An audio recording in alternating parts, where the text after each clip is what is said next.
I'm just interested, Brian, in how you have the conversations.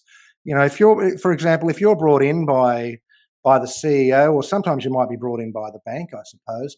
I mean, how do you have that conversation with the CEO? That, let's say, the founding CEO. Say it's a founding director that's been their baby for maybe 5 years. They've brought the business up to a certain level. Maybe you want to keep them on because they've got a good Rolodex and they may be really good at sales, but they're just rubbish at everything else. And often I'm brought in from the board level, so the board will bring me in, and it's very helpful. The higher up the chain you are that you get brought in, the more clout you have to deal with the issues. So, and then it's a case of going in and doing the appropriate assessment of the parties. But I totally agree with Deanne that 99 out of 100 times the group that got them to that circumstance where they're consulting with me are not going to be the group that's going to get them out of it. I'll just stop you there for a second because we do have some footage of you. It's cut to footage of you going into an engagement and just cleaning out the existing team. Jesse, how have you been? I've been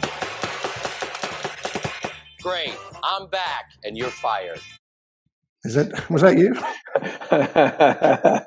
The less subtle version, in a way. No, but when I'm doing this, I do like to say I am very sympathetic and empathetic to the circumstances of the parties on the other side, because I realise, that it's often not from a lack of significant effort and a lot of stress on their part that they're in that circumstance, and that there's nothing good about what's then going to transpire. But founders, look, I call them the crazy inventors, because often that's been the case. They're the inventors, or the brainstorm behind the brilliant idea that's got whatever the business is up and running.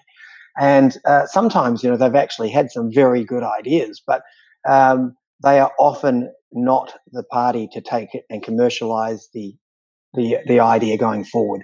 And sidelining them, I'm probably on a 50-50 return rate on that one.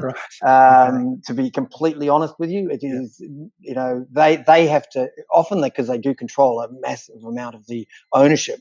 And they live and breathe it. That's their baby. So convincing them that they are not the right person to take it forward is never an easy task. Bryan, I feel for you, particularly those founders, as you say, who put their life and soul into it. It's another one of their children.